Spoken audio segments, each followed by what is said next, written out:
কাজ করতে করতে জীবনটা শেষ।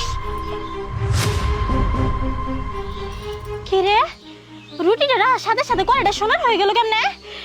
আরে পায়েল, পায়েল, কই তুই তাড়াতাড়ি আয়, দেখে যা। কি হইলো ভাবি, ডাকতেছো কা? কেন মরছে? তাড়াতাড়ি আয় না, কে কি হইছে ভাবি, চিল্লাইতেছো কা? পুরা বাড়ি মাথায়। চুপ কর, দেখ ওটা কি। দেখতেছি তো, ইয়ালা গো সোনার কড়াই। এই কড়াই তুমি কই পাইলা?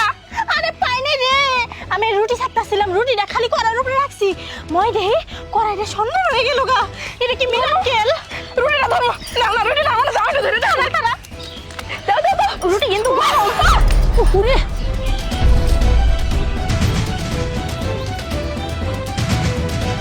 কি রে পায়েল, ইয়ালা প্রতিবন্ধী বিথি সুস্থ হয়ে গেল কেমনে?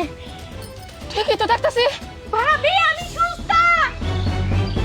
ওই ভাবি, আসলে তো এটা সাধারণ কোনো রুটি না। বিথির গায়ে পড়লো পরে বিথি অসুস্থ থেকে সুস্থ হয়ে গেল। আবার কড়াইয়ের মধ্যে রাখছো, কড়াইটা সোনার হয়ে গেল। ও ভাবি, এই রুটিটাও বেলছে। ওই বিথি, রুটিটা নিয়ে একটা পাতিল নিয়ে দেখো বেরো। তাড়াতাড়ি কর। আমি সুস্থ, আমি ভালো হয়ে গেছি, কি সুন্দর হাঁটবার পারতেছি। আইতাছি ভাবি, তাড়াতাড়ি বাবা, দে দে দে, আমার কাছে দে। ভাবি থো থো, ইয়ালা থো। হয়ে গেছে। ইয়াল্লাহ গো, আমার যে কি ভালো লাগতেছে ভাবি, বিশ্বাসই হইতাছে না। কেন বিশ্বাস হবো না? কেন নিজের চোখে তো দেখতাছস। এই রুটিটা আমি নিব গা। তুই নিবি মানে? বাপ রে বাপ, আমি না ডাক দিলে তুই কি এগুলা দেখতে পারতি? এখন তুই রুটি নিয়ে চম্পর। ইয়াল্লাহ ভাবি, তুমি এমনি করে কথা কইতেছো কে? তুমি আমার যাও না, তুমি কি ওর সাথে এমনি করে কথা কইতে পারো? তোমার জিনিস তো আমারই, আবার আমার জিনিস তোমারই। তা তোমার তাই কি হয়েছে? আমি নিয়েই ভাবি। হ্যাঁ বাপ রে বাপ, আটা গুললাম আমি, বেললাম আমি, ভাজলামও আমি, আর এখন রুটি তোমার বলে তুমি দাবি করতেছ?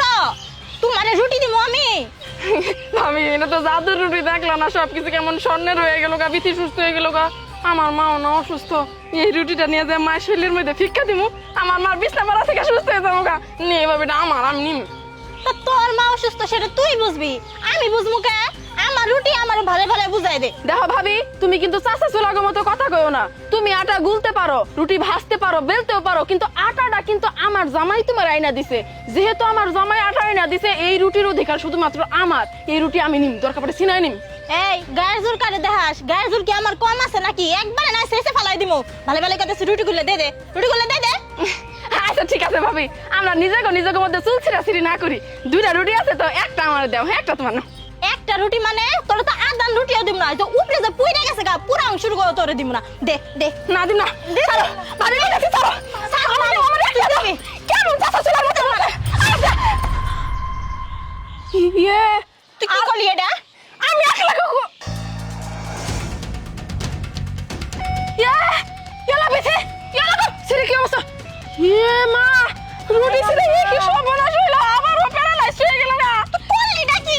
এত সুন্দর সুন্দর রুটি আমি বেলছি, আমি ভাজছি, তুই করলি নাকি? দেখ তুই বর কি আবার আদর দিও না, তুমিও কিন্তু ছিড়ছো। যাই হোক, আমরা হাড়ি দুটা ভাগাভাগি করে নেই। হাড়ি দুটা তো স্বর্ণের। হাই আল্লাহ রে, তুই এটা কি করলি?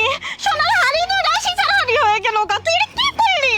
আমার কোনো দোষ নাই, দুইজনে টানাটানি করবার যাচ্ছিল, আমার দোষ হয়েছে। আমি তো কইছিলাম রুটি গুলো আমারে দে দে। লোক তোমার বেশি, এই জন্য সবকিছু ধ্বংস হয়েছে। ঠিকই আছে, উচিত কাম তুই হয়েছে। লবি, তুই আমারই ভুল হইছে। আমি তোরে কি জন্য ডাকবার গেলাম, আর আমার কপালের মধ্যে বাস পড়লো আজকে। আরো বাড়ি দোষ। এই যে তর্ক করার কারণে, আমার সাথে ঝগড়া করার কারণে। এই শোন, নে নে তুই নে রুটি নে, নিয়ে আর তোর মায়ের যাই সুস্থ কর গা, যা।